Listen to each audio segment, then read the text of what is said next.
Welcome to the dfree Virtual Leadership Conference. I'm Joseph Dillard, here hosting this panel discussion with Gardine Wilson and Monica Hines. Today, we're going to be focusing on financial advisors, their role in dfree, and the importance of having them. In dfree, Dr. Soares talks about going from debt, delinquencies, and deficits to deposits, dividends, and deeds. Today, we're going to be focusing on dividends and investments.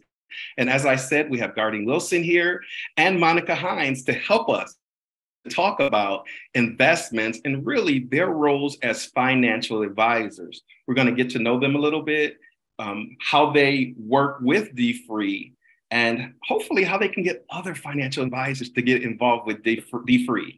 We're going to get some introductions. Please, we'll start with you, Gardine. Wow. Okay. Well, I came on with Prudential in 2016, 2017, and I actually had an opportunity. We sponsored Dr. Soares on the Conference of African American Financial Professionals. And what that is really our family reunion of Black financial professionals. We come, we share, we actually love on each other, we get our information. And when Dr. Soares spoke at the opening ceremony, he spoke to us about being deployed as financial professionals and advisors into the African-American communities. That's awesome. Thank you so much. Thank you. And on to Monica Hines, would you answer the same question? How were you introduced to dfree, and how long have you been working with dfree? I have been involved with dfree probably 6 or 7 years, maybe even more. And I would hear snippets about dfree here and there. And it sounded like an interesting program, but it took me a while to find how to get involved with it. Once I got involved with it or learned how to connect with it, I was like a dog with a bone. But then I became very, very involved with dfree on not only a local basis, but on a national basis. Now, in what capacity have you worked with dfree? What exactly have you done? We'll start with you, Monica, please. I'm a facilitator. Okay. So I am also a financial advisor. And with the Catholic Diocese of Cleveland, there were probably, I think, about 6 different predominantly Black parishes. And so I started with them, and it just kind of went from there. So yes, I'm a facilitator, an implementer, and a promoter of dfree. Fantastic, fantastic.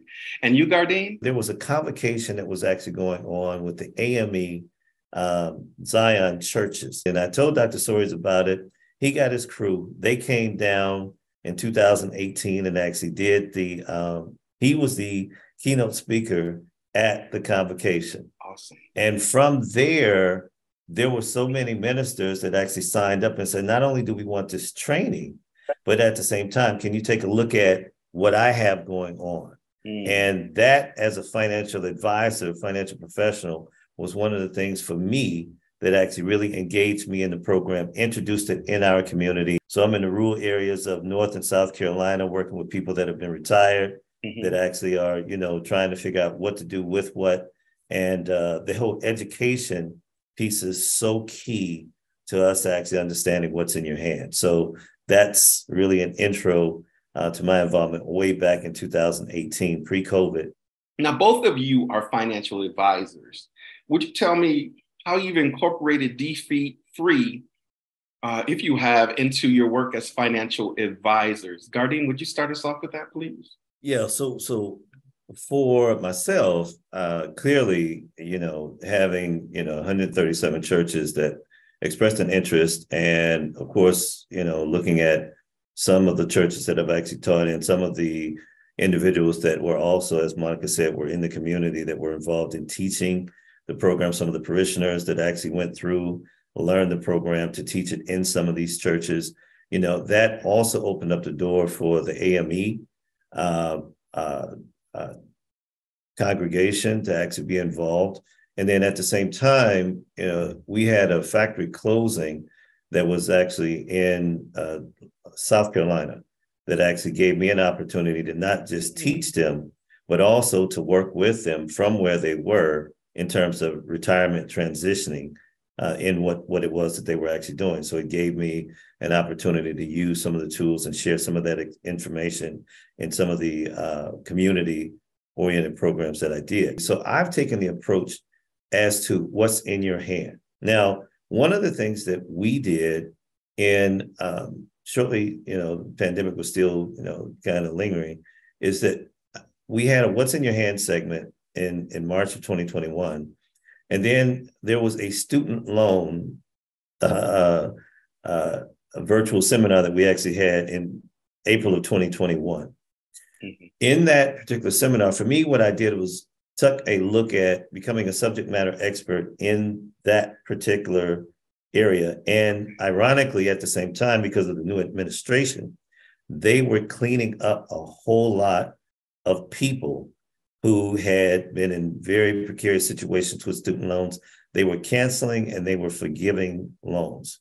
And so when you look at how that's freeing up assets for them now to actually invest, that's been a very, very great component of my practice in working with our communities in rural and Black and Brown communities to actually make sure that we're moving the dial on the wealth spectrum. So when I do the dfree programs, but one of their additional assignments is to complete a needs analysis, and I just use the forms that we have, and they are have the opportunity to have a one-on-one. It's a requirement, not a requirement, but strongly encouraged to have a one-on-one with me. And once they fill out because a lot of people are intimidated, even though they take the classes, they're at different levels of financial security. And when I was talking about different levels, I wasn't just talking about people who are in debt. There are people who have goals of starting a business, or have goals of buying a larger house, or want to send their children to college without that student loan debt. So people have financial goals at all levels, but they're coming to that class because they're a little intimidated, honestly, about just calling up a financial professional and saying, hey, let's set an appointment for Wednesday at 3:00. Mm-hmm. So to kind of help break that barrier, I encourage them to go ahead and have one of those sessions with me. And it kind of lets them know that, hey, I'm just as good as the next person. I can have an appointment and a meaningful relationship with a financial advisor. And, of course, during dfree, we're not talking about products, and we're not really getting into the nitty-gritty. We're not giving them financial advice specifically. It's very general and very broad, but it gives them an opportunity to ask those nitty-gritty, those down and dirty, relevant questions to their specific situation. So that's how I incorporate it. Whenever someone says I should have gone first, don't listen to them because they've got something to say. That's right. Thank you. That's right. Thank you that's for what right. you shared. That's so important. It's so important. And it leads me to the next level. As I was talking in the introduction, Dr. Soares takes us to the 3 Ds of deposits, dividends, and deeds. And I said, we're going to talk about dividends. And in chapter 7, level 3, which is get ahead, we talk about maximizing the margin, which talks about saving and investing. And as Monica, you said, we don't really give advice, but we talk about the importance of investing. And I'll get to a little bit more later as I get to the question. And in chapter 8, it's talking about minimizing the stress, talking about buying insurance and planning wills and estates. And I mention that too, because there have been so many times on social media, someone's passed away and GoFundMe accounts have been set up because life insurance hasn't been purchased. There have been so many times, and me being from Minneapolis, I always talk about the fact that Prince did not have a will. I remember when he passed away and the fact that, it went through probate and we had to find out who was legally able to be recipient of his estate. And I brought up just to mention the importance of it. Now, saying what I said, would you both tell me the importance of using a financial advisor? And I'd say there's no one better than you qualified to tell us, because it's important. We talk about the importance of having dividends, but the people who are going to help us get there are financial advisors. So will you tell us the importance of using a financial advisor? And Monica, we'll start with you first, please. The value that we bring, that we can add, we can't teach it in a 12-week course. We are not giving, excuse me, my voice. We're not giving a degree when we teach D-Free. We are trying to open people's minds and help them understand that there is hope, there is an avenue, there is a solution, but D-Free is not the end, it's the beginning. I don't think a lot of people actually understand. We have to stay up on everything that's actually happening, not just with regulation, but everything in terms of what's happening in the financial industry, so that we're in a position to give anyone that we come into contact with the best and most accurate information. And then also, just like a tailor-fit suit, it's got to fit the individual. Everything actually starts with what's in your hand. I can recall one of the ministers who was very, very instrumental in me getting involved in the South Carolina area. His wife passed, and we were actually working on the estate issues, and somebody in her congregation found out that she was working with a financial advisor.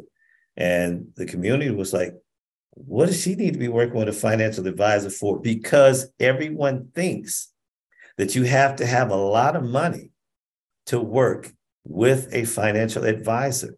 Everyone needs a financial advisor, and so understanding the principles are actually one of the major things that actually help us to bridge the wealth gap. I wrote what I call a black paper on why the need for financial professionals is actually so much in demand in our communities. And a lot of times it's us being present in our communities to actually make sure that the community knows that we're available and we're here. Thank you. Tell me this. You mentioned, someone asked, why does so-and-so need a financial advisor? And because either a lot of people in our communities aren't familiar with financial advisors, or they have a lack of trust, where do you go? How do you begin a relationship with a financial advisor? Where does it start? Monica, help us with that. Where does it start? And how does it start? Well, it starts with a phone call, I would imagine. I think that one of the most important prerequisites into getting a financial advisor is someone who understands and wants to make a difference. Because there are people who come to me who do not want to listen to my advice. The first chapters, the three chapters in the D-Free program are, the psychological aspect. So you really have to get that together. And if you, are ready to adjust that attitude, then, pick up the phone and make the call. Definitely have to have a willingness. Definitely have to have a willingness. I hear you. Thank you. And Gardine? For me, this is a ministry. I mean, I've been a community activist for quite some time, and I actually understand both languages, the language of the financial world and the language in our world. And that takes a very special niche in order to be able to bridge those two, because when you talk about a gap, yes, the gap exists. And being able to break down a lot of these technical terms into layman's language, because I do not get up from any table or from any conversation unless there is an amen and an I understand, because if you understand what it is that I'm sharing with you, then we can actually go from there. Similar to what Monica said, not everyone actually, is going to want to work with us. But at the same time, the information is solid information. And it's not like we just decided to do this yesterday. Most of us that are in the industry have what my cousin actually calls, we've been battle tested. Okay. we have been battle tested out here. So, we're not just in here, with nothing else to do. And so there has to be a different component on our end as to the why. And at the same time, I think that, with our community, they have to understand too that these are professional individuals who can actually, because you don't go to the doctor saying, oh, I know how to remove my appendix. Give me that scalpel and let's get to it. No, no. So working with us, again, across the board, I think can really, really help to move the dial. And that's one of my primary purposes is the dfree opportunity has given us an education to actually help educate and actually help to move people individually to the next level in their finances. Great, thank you. Tell me this, would you share with our audience, those who may be financial advisors, why is it important, or why would you recommend they become a part of dfree?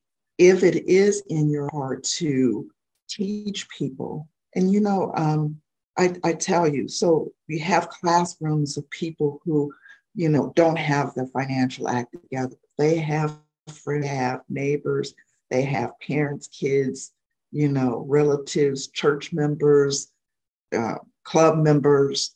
They know people, right? And over and over and over, it's one of those gifts that keeps giving back.